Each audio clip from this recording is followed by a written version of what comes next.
Hello मेरे प्यारे बच्चों, आज हम एक बहुत इम्पोर्टेंट टॉपिक का शुरुआत करेंगे जिसका नाम है इनवर्स ट्रिग्नोमेट्रिक फंक्शन। चैप्टर तो बहुत छोटा है, बहुत मार्क्स कंटेन नहीं करता है बोर्ड एग्ज़ाम में, लेकिन छोटा है, थोड़ा मुश्किल है। बच्चे इसके प्रॉब्लम्स को सॉल्व करने में कठिनाई महसूस करते हैं और हम इसको बहुत इजी बनाने का प्रयास करेंगे। आप पूरा वीडियो देखें, प्रॉब्लम्स कैसे हम डील करते हैं उसको समझने का प्रयास करेंगे, देखेंगे। सबसे पहले तो जो ये चैप्टर है इनवर्स ट्रिग्नोमेट्रिक फंक्शन, ये डायरेक्ट रिलेटेड है ट्रिग्नोमेट्री से, बट हम ट्रिग्नोमेट्री का डिस्कशन अभी करेंगे नहीं। तो सबसे पहले हमारे पास जो 6 इनवर्स ट्रिग्नोमेट्रिक फंक्शन है उसके बारे में बात करेंगे। और सबसे इम्पोर्टेंट है कि इसमें जो मेन पॉइंट है वो है डोमेन और रेंज, डोमेन एंड रेंज। अब ये चीज़ें बच्चों को याद ही नहीं रहता है कि इसका डोमेन क्या होगा, रेंज क्या होगा। तो सबसे इम्पोर्टेंट है इसका डोमेन। जो हम लिखते हैं, जैसे हम लिखते हैं ना y = sin x, और आप लिखते हैं कि sin 30 डिग्री = मान ली हम 1/2 लिखते हैं। अब ये जो कंप्लीट एक ट्रिग्नोमेट्रिक रेशियो है और इसकी वैल्यू जो आया है वो 1/2 है। 1/2 क्या है? नंबर है। 1/2 इज व्हाट? नंबर। मतलब जो इसका आउटपुट है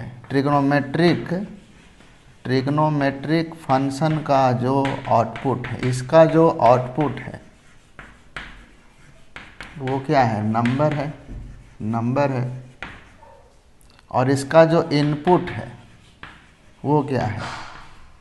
वो एक एंगल है, आइदर इन डिग्री और radian. Input in the sense की domain, output in the sense range, ठीक है। बट जस्ट अपोजिट इसकी हम बात करें कि y = हम लिखें sin इनवर्स x। अब ये क्या है? जस्ट ट्रिग्नोमेट्रिक का इन्वर्स है। तो यहाँ पर क्या हो जाता है कि इसका जो आउटपुट होगा, आउटपुट इट मीन्स रेंज, और इसका जो इनपुट होगा जिसको हम कहते हैं डोमेन, मतलब x की वैल्यू और ये y की वैल्यू। ट्रिग्नोमेट्रिक में जो इनपुट है वो डोमेन है, ठीक है। इनपुट को डोमेन ही कहेंगे, बट जो आउटपुट है वो रेंज, दैट इज नंबर। यहाँ इनपुट क्या है? एंगल। ट्रिग्नोमेट्रिक में इनपुट क्या है? एंगल। आउटपुट क्या है? नंबर। ये जस्ट अपोजिट है। इसका जो आउटपुट है, यहाँ इनपुट एंगल है तो इसका आउटपुट एंगल हो जाएगा, और इसका इनपुट नंबर हो जाएगा। नंबर, इसका इनपुट नंबर हो जाएगा। मतलब जो x हम यहाँ पर ले रहे हैं वो नंबर है, और जो y की वैल्यू आएगा वो एंगल है। यानी समझना ये है कि जब आप इसके प्रॉब्लम को सॉल्व करते हैं, साइन इनवर्स आप कहीं लिखा हुआ देखते हैं इस तरह से, साइन इनवर्स 1/2, तो हम लिखते हैं π/6। अब ये क्या है? y की वैल्यू है। ये क्या है? नंबर। ये क्या है? एंगल। तो समझना हम लोगों को यही है कि इनवर्स ट्रिग्नोमेट्रिक फंक्शन का जो आंसर आएगा, जो आउटपुट आएगा, वो एंगल के फॉर्म में आएगा, आइदर इन डिग्री और इन रेडियन। अब इम्पोर्टेंट बात क्या है? इम्पोर्टेंट इसमें यह है कि इसका हम लोगों को डोमेन रेंज याद करना होगा। अगर इसका हम अब रेंज का हम ट्रिक बताएंगे, रेंज इसका कैसे याद करना है, बट जो डोमेन है अगर आप ट्रिग्नोमेट्रिक में sine x, cos x, tan x, cot x, sec x, cosec x का अगर आपको रेंज पता है तो इसका जो रेंज होगा वो इसका डोमेन हो जाएगा, ठीक है। बट इसका रेंज कैसे याद हम लोग करेंगे? अगर किसी बच्चे को क्लास 11th का ट्रिग्नोमेट्री का पता हो, उसको डोमेन रेंज या मोटा मोटी सिर्फ रेंज पता हो, तो इसका डोमेन लिखना बहुत आसान है। जैसे हम लोग ये बातें ऑलरेडी पहले भी पढ़ चुके हैं कि जो साइन एक्स है, साइन एक्स, इसका जो डोमेन है, जो रेंज है, हम इसकी रेंज की बात करेंगे, ठीक है। इसका जो रेंज है वो है -1 से 1, ठीक है। कॉस एक्स की क्या हो जाएगा? -1 से 1। टैन एक्स का रेंज क्या है? All real number. Cot x का रेंज क्या है? All real number. Sec x का रेंज क्या है? आर माइनस ऑफ दिस, क्योंकि कॉस का रेसिप्रोकल होता है सेक एक्स। तो जब कॉस की वैल्यू -1, 1 के बीच में लाई करेगा तो सेक की वैल्यू इसके बीच में कभी नहीं आएगा, क्योंकि वो जस्ट उसका रेसिप्रोकल है। अगर हम बोलें कि इसके बीच की कोई वैल्यू है 1/2 और उसको रेसिप्रोकल कर दें तो आ जाएगा 2, मतलब इसके बाहर चला गया। अगर इसके रेंज की बात करें, अगर हम बात करें 1/3 तो इसका रेसिप्रोकल करेंगे 1/3 जो इसके बीच में लाई करता है, 3 लिखेंगे तो जस्ट इसके बाहर चला जाएगा।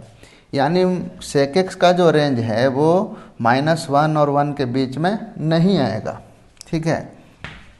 अब कॉसेक एक्स का अगर हमको रेंज लिखना होगा तो ये भी, चूँकि ये साइन का रेसिप्रोकल है, ये कॉस का रेसिप्रोकल है, ये दोनों खुद अपने आप में रेसिप्रोकल है।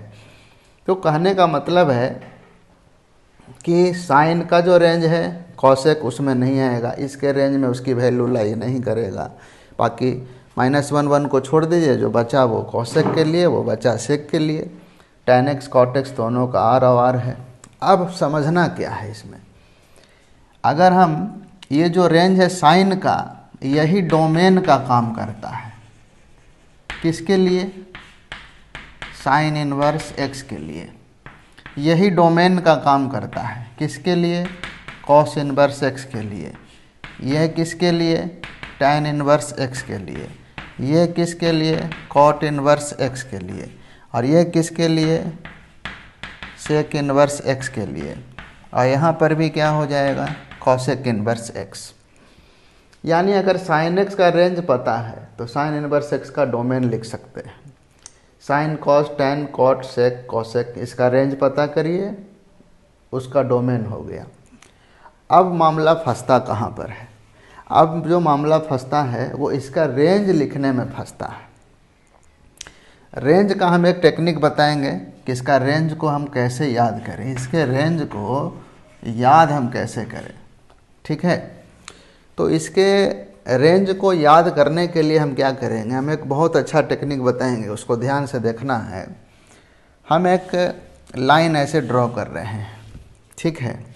ये मेरे पास 4 क्वाड्रेंट है, इस क्वाड्रेंट से कोई मतलब नहीं रखना है, ठीक है। यहाँ चले 0, ये हो गया π/2, यहाँ पर हो गया पाई, और यहाँ हो गया -π/2।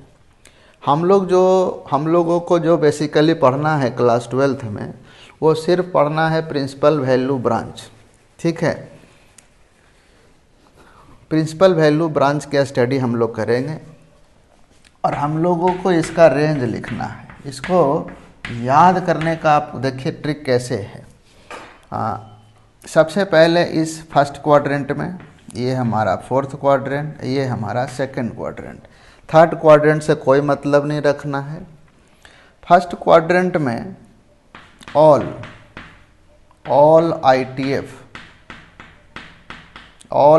All inverse trigonometric function positive के लिए, मतलब कहने का मतलब है कि यहाँ पर इसका जो आंसर आता है, हम आपको पहले ही बोल चुके हैं कि इसका जो रेंज है, इसकी जो वैल्यू आता है वो एंगल के फॉर्म में आता है। यानी अगर हम रेंज की बात कर रहे हैं तो एंगल की बात कर रहे हैं। तो यहाँ पर जो आंसर आएगा वो अगर हम यहाँ लिखें sine inverse x cos inverse x up to जितना भी है ऑल सिक्स की बात हो रहा है, ऑल 6। ठीक है, इसमें जो x है, यहाँ जो x ले रहे हैं वो फर्स्ट क्वाड्रेंट में पॉजिटिव के लिए है, ग्रेटर देन 0 है ना। मतलब x क्या होना चाहिए, ये जो x ले रहे हैं वो पॉजिटिव के लिए है और इस सब की जो वैल्यू आएगा वो अल्फ़ा के इक्वल आएगा। ये सारे के वैल्यू किसके इक्वल आएगा, alpha. Alpha is the angle. ठीक है, अगर अब आते हैं फोर्थ क्वाड्रेंट में, यहाँ पर क्या हो जाएगा माइनस अल्फ़ा, यहाँ पर क्या हो जाएगा पाई माइनस अल्फ़ा। अल्फ़ा कहाँ लेना है, फर्स्ट क्वाड्रेंट में, माइनस पाई/2 आएगा। तीनों के रेंज में माइनस पाई/2 से पाई/2 आएगा। इसके लिए आएगा क्लोज ब्रैकेट और इसके लिए आएगा ओपन ब्रैकेट। साइन के लिए क्लोज ब्रैकेट, टेन के लिए ओपन ब्रैकेट। कॉसेक में भी आएगा माइनस पाई/2 से पाई/2, कॉसेक में भी आएगा माइनस पाई/2 से पाई/2 क्लोज ब्रैकेट, क्योंकि कॉसेक पाई/2 की वैल्यू पॉसिबल है, बट टेन पाई/2 चूँकि अनडिफाइन होता है इसलिए ओपन ब्रैकेट यहाँ ले लिए हैं। ठीक है, अब इन दोनों के बीच में ये जो जीरो है, जो जीरो आया इसको छोड़कर एक्सेप्ट जीरो, इसको ऐसे याद रखना है। साइन जीरो क्या होता है, जीरो, बट कॉसेक जीरो क्या होता है, अनडिफाइन, तो जीरो नहीं लेगा। इस तरह से इसको याद रखेंगे। ठीक है, बाकी तीन यहाँ चले हम। अब जैसे साइन में क्लोज ब्रैकेट था माइनस पाई/2 से पाई/2, तो इन दोनों में कॉमन पार्ट क्या है, कॉसेक, कॉस, सेक और कॉट। ये मिनिमम जीरो है, अब मैक्सिमम क्या है पाई, तो कॉस के लिए क्या आएगा क्लोज ब्रैकेट 0 से पाई, मतलब इन तीनों में 0 से पाई आएगा। इसमें आएगा क्लोज ब्रैकेट, तो इसमें आएगा ओपन ब्रैकेट। जैसे टेन में ओपन था माइनस पाई/2 से पाई/2, वैसे कॉट में ओपन हो जाएगा 0 से पाई। अब ये जो सेक बच गया ये आएगा 0 से पाई, एक्सेप्ट क्या हो जाएगा, एक्सेप्ट क्या हो जाएगा, इन दोनों के बीच में क्या आया पाई/2, तो यहाँ ले लिए पाई/2। इस तरह से हम लोग इसका डोमेन रेंज याद कर सकते हैं और ये बहुत मतलब इम्पोर्टेंट है। और बच्चों को ना ये रेंज ही याद नहीं होता है, उसको रेंज याद करने में कन्फ्यूज़न है कि रेंज कैसे याद करें। साइन इनवर्स इसका रेंज याद करने का ट्रिक क्या है, सबसे आसान है, क्वाड्रेंट 4 बना लीजिए, 6 यहाँ लिख लेना है, 3 यहाँ लिख लेना है TCS मतलब टैन कॉसेक साइन, सी का रेसिप्रोकल S, कॉसेक साइन। यहाँ भी कॉस का होता है सेक, यहाँ भी कॉस का सेक, तो यहाँ 3 यहाँ लिखिए, बचा हुआ 3 यहाँ लिख लिए। ट्रिक यहाँ भी बना सकते हैं CCS चौधरी चरण सिंह, इस तरह से यहाँ भी ट्रिक बन जाता है चौधरी चरण सिंह, इस तरह से है ना। CCS यहाँ बन गया TCS, Tata consultancy, Tata consultancy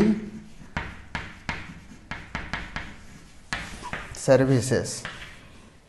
ठीक है, अब जो ये ट्रिक जो हम बताएं इससे रिलेटेड क्वेश्चन कैसे करना है, कैसे क्वेश्चन को सॉल्व करेंगे। अब हम बताएं कि पहले वाले में x पॉजिटिव होगा तो फर्स्ट में चले जाना है, और अगर x नेगेटिव हो जाए तो सेकंड या फोर्थ में आ जाना है, थर्ड से कोई मतलब रखना नहीं है। अब इसको हम लोग प्रॉब्लम को कैसे डील करेंगे, how to deal the problems. अब देखेंगे यहाँ पर प्रॉब्लम्स को कैसे डील करेंगे।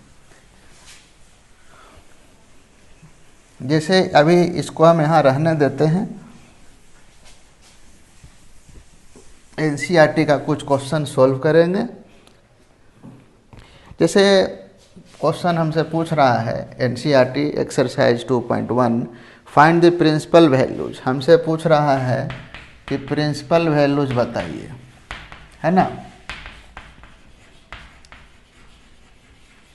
प्रिंसिपल वैल्यूज बताना है। तो पहला फर्स्ट क्वेश्चन हमसे पूछ रहा है कि साइन इनवर्स -1/2 पूछा।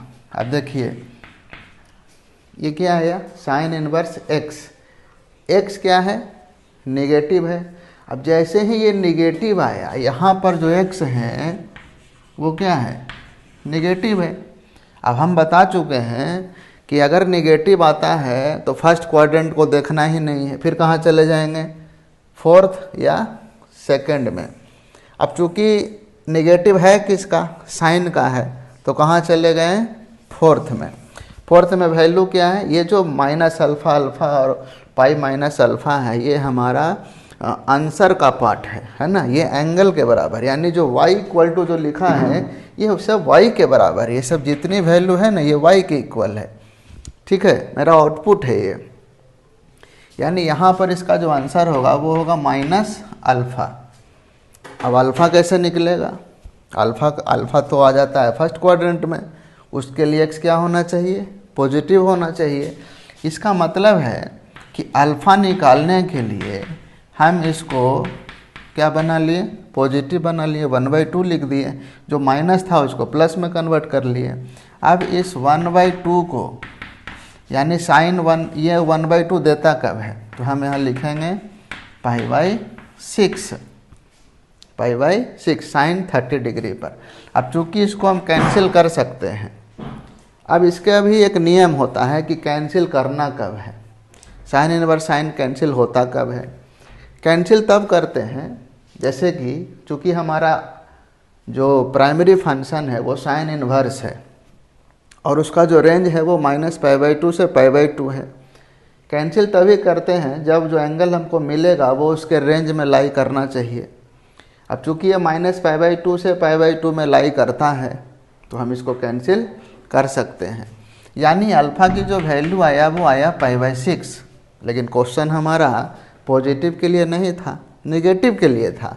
तो चूँकि इसका आंसर हो जाएगा -π/6, ठीक है। इसी तरह इसका दूसरा जो सवाल है, सेकंड क्वेश्चन है हमारा, कॉस इनवर्स ऑफ √3/2। अब ये पॉजिटिव है तो फर्स्ट क्वाड्रेंट, आंसर क्या होगा, अल्फ़ा।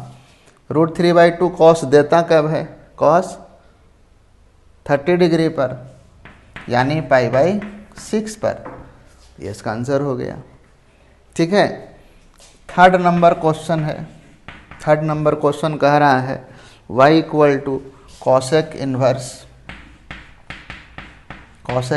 2। अब फिर देख रहे हैं यहाँ 2 क्या है, पॉजिटिव है, तो फर्स्ट क्वाड्रेंट में ही रहेंगे, तो अल्फ़ा हो गया। अब कॉसेक 2 देता कब है, कॉसेक 30 डिग्री पर, ये भी हो जाएगा π/6, ठीक है। नेक्स्ट क्वेश्चन है हमारा tan इनवर्स -√3। अब फिर यहाँ देख रहे हैं x नेगेटिव हो गया, है ना। जब x नेगेटिव हो गया तो हम कहाँ चले गए, tan इनवर्स के लिए नेगेटिव कहाँ चले गए, फोर्थ क्वाड्रेंट में, क्या है, -अल्फ़ा। अब यहाँ देखेंगे माइनस अल्फ़ा कब आता, अल्फ़ा कब लिखते हैं, जब यही चीज़ पॉजिटिव होता, यानी √3 tan देता कब है, tan 60 डिग्री पर। इसका मतलब जो अल्फ़ा होगा वो π/3 हो जाएगा, यानी यहाँ जो आंसर आएगा वो -π/3 आएगा। क्लियर है सबको। नेक्स्ट क्वेश्चन है हमारा cos inverse of -1/2। Cos inverse of, next सवाल है cos inverse of, question number 5,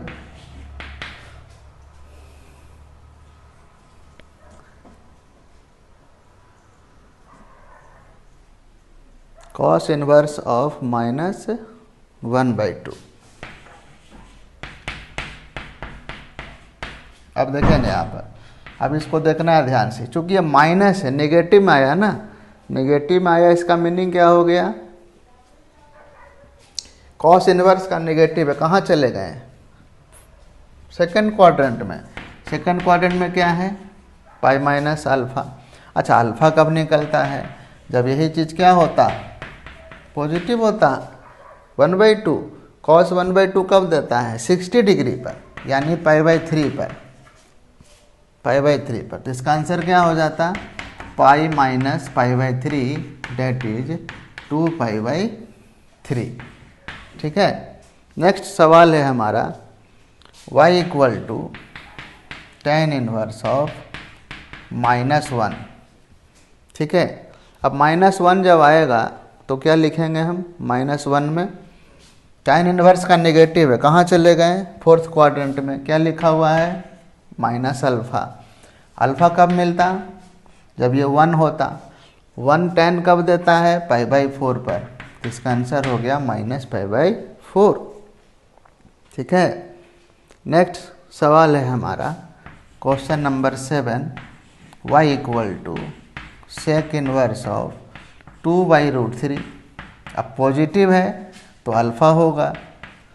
2/3 कब देता है? कॉस 30 डिग्री पर देता है √3/2। तो सेक 30 डिग्री हो गया, यानी π/6। क्लियर है। y equal to cos inverse of cot inverse √3।